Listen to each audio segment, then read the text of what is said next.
हाय दोस्तों, आप सभी का हमारे YouTube चैनल पर एक बार फिर से स्वागत है। आज हम लेकर आए हैं आप लोगों के लिए ITI टेस्ट पेपर नंबर 4 जो 100 वर्ड पर मिनट से रहेगा। आप लोगों को बता दूं कि जो आप लोगों का जो टेस्ट रहेगा एक दिन 100 वर्ड पर मिनट से होगा और जो दूसरा टेस्ट होगा अगले दिन वह 80 वर्ड पर मिनट से रहेगा। 3 टेस्ट हम पिछले 3 दिनों से ले चुके हैं और ये आज का यह टेस्ट है, यह चौथा टेस्ट है। आप लोग तैयार रहें। डिक्टेशन स्टार्ट होगी 10 सेकंड बाद।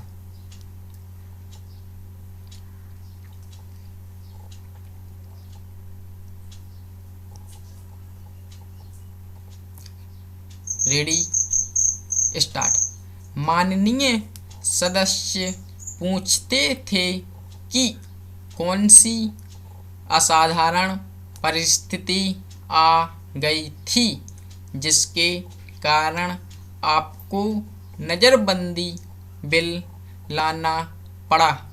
मैं आपसे निवेदन करना चाहता हूँ कि क्या अच्छा होता यदि नेहरू जी की इस बात को जो उन्होंने लोकतंत्र के संबंध में बहुत वर्ष पहले कही थी आज भी स्मरण रखते।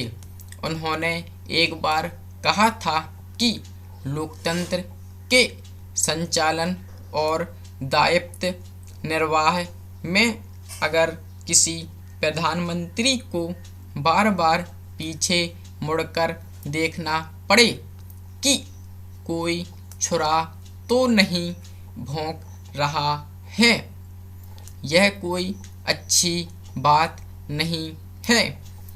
यदि ऐसी परिस्थिति देश में पैदा हो जाए, सांप्रदायिक दृष्टि से देश के विभिन्न स्थानों पर सांप्रदायिक दंगे हो रहे हों, उनका सामना करते हुए यदि हम जनता को सुरक्षा दे सकें तो फिर किसी बिल की आवश्यकता नहीं है।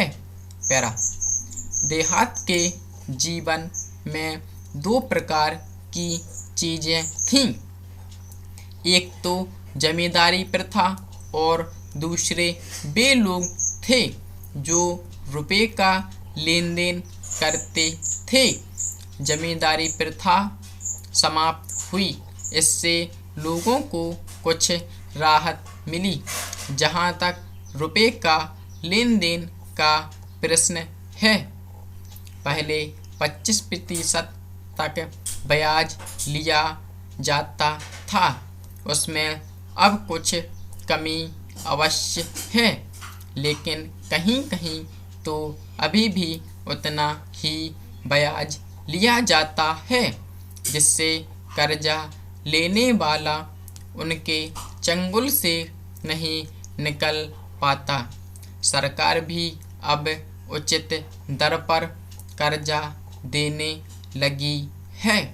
इस वजह से कहीं कहीं पर साहूकारों के ब्याज की दर में कमी आई है। पैरा। महोदया, अभी हमारे कई सदस्यों ने कहा कि सरकार बाहर से इतना अनाज मंगाने पर जो धन खर्च कर रही है, उस धन को अगर हमारे देश के किसानों को देती तो हमारे देश के किसान अनाज का उत्पादन बढ़ाते और हमको दूसरे देशों का मुँह नहीं देखना पड़ता। इसलिए मैं चाहता हूँ कि अनाज के संबंध में हमारी एक साफ और बिल्कुल स्पष्ट नीति होनी चाहिए। किसान को क्या चाहिए वह हम दें और किसान से क्या लेना है उसका मूल्य निर्धारित करें। इसके लिए हमें एक राष्ट्रीय मूल्य नीति का निर्धारण करना होगा।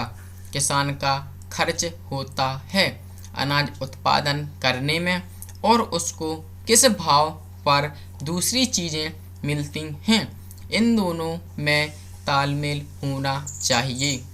किसान गेहूँ पैदा करे, चना पैदा करे, किसान गन्ना पैदा करे तो उसको कुछ तो लाभ होना चाहिए। मैंने पहले भी कहा था कि खेती को नुकसान को धंधा नहीं, मुनाफे का धंधा बनाने पर ही देश में अनाज का उत्पादन बढ़ेगा और खाद्यान्न की समस्या हल होगी। पैरा, आज जब हम मुड़कर देखते हैं तो पाते हैं कि हमारी कृषि ने बहुत उन्नति की है, लेकिन जब हम भविष्य की ओर देखते हैं तो चुनौतियां हमारे सिर उठाए खड़ी हैं। आर्थिक विकास के लिए हम यह आवश्यक है कि हम देखें कि हमारी कृषि विकसित हो और कृषि के विकास के लिए यह जरूरी है कि हम बहुत से दूसरे भागों में क्षेत्रों पर भी ध्यान दें। पैरा, हरित क्रांति के लिए हम भारतीय कृषि अनुसंधान संस्थान को श्रेय देते हैं, लेकिन अब संस्थान को यही उपलब्धि दूसरे फसलों के क्षेत्र में भी प्राप्त करनी होगी। यहाँ इस बात पर भी विशेष रूप से विचार करना है। Full stop. फ्रेंड्स, आज का टेस्ट पेपर होता है समाप्त। आप लोग टेस्ट पेपर का ट्रांसलेशन करके ग्रुप में अपनी अपनी टेस्ट कॉपी चेक करके उसमें अपनी अपनी मिस्टेक निकाल के ज़रूर सेंड करें। अगर आप लोगों को वीडियो पसंद आया हो तो लाइक ज़रूर करें। Thank you.